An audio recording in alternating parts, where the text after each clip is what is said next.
रसूलुल्लाह ने इरशाद फरमाया, जब तुम खुरासान से काले झंडों को आते देखो तो उनके साथ हो जाना, क्योंकि उनमें अल्लाह का खलीफा इमाम मेहदी होगा। हदीस अल मुस्तदरक हाकिम। ये कोई अफसाना नहीं बल्कि ये वही अलामात हैं जिनका जिक्र सदियों पहले हुजूर ने फरमाया था। खुरासान आज भी खामोश नहीं है। दुनिया सोचती है खुरासान खामोश है, मगर हकीकत ये है कि वहाँ का लश्कर तैयार हो चुका है। वो लश्कर सिर्फ हथियार नहीं उठा रहा, वो अपने दिलों में ईमान की आग ले निकला है। वो दारुल हर्ब की तरफ नहीं बल्कि दारुल हक की तरफ रवां है। हदीस पाक हुजूर ने फरमाया, जब तुम खुरासान से काले झंडों को आते देखो तो उनके साथ हो जाना, क्योंकि उनमें अल्लाह का खलीफा होगा। हदीस अल मुस्तदरक हाकिम। इस हदीस में दो लफ्ज ऐसे हैं जो दिल हिला देने के लिए काफी हैं। काले झंडे यानी स्याह परचम, अल्लाह का खलीफा यानी इमाम मेहदी अलैहिस्सलाम। काले झंडों की तहरीक, इनकलाब की निशानी। ये झंडे तासुब, हुकूमत या सत्ता की तलब से नहीं निकलेंगे, बल्कि ये निकलेंगे एक ऐसे दिल की आवाज पर जो जमीन पर हक और अदल की तामीर चाहता है।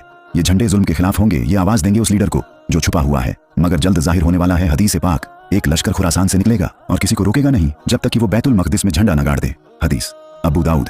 सोचिए, बैतुल मकदिस जो आज जुल्म की जंजीरों में जकड़ा हुआ है वो आजाद होगा, मगर कैसे? खुरासान के लश्कर के जरिए।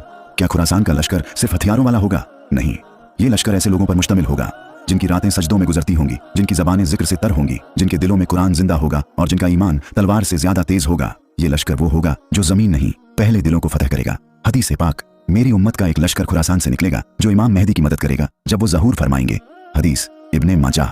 तो क्या वो वक्त आ चुका है जब दुनिया के नक्शे बदल रहे हैं, जब हर तरफ फितने उठ रहे हैं, जब जालिमों की गर्दनें ऊंची और हक वालों के सिर झुके हुए हैं? तो याद रखिए, खुरासान का लश्कर निकल चुका है। खुरासान आज कहाँ है? आज का खुरासान यानी अफगानिस्तान, ईरान, ताजिकिस्तान, उज्बेकिस्तान का वो हिस्सा जहाँ एक तरफ जुल्म, बदअमनी, बेकसी है और दूसरी तरफ सब्र, तौहीद और निसारियों का कारवां भी है।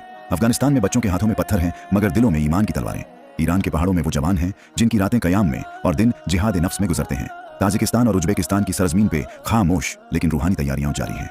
उम्मत का हाल, सोई हुई कौम। उम्मत का आज का नौजवान इंस्टाग्राम के रील्स में गुम, टिकटॉक के फिल्टरों में खोया हुआ और जिस्मानी फितनों का गुलाम बना हुआ है। उसे नहीं पता कि वो लश्कर जिसकी खबरें रसूलुल्लाह ने दी थी वो निकल चुका है और वो सोया हुआ है। लश्कर तैयार हो चुका है, लेकिन उम्मत। सवाल ये नहीं कि लश्कर कब निकलेगा, वो तो निकल चुका है।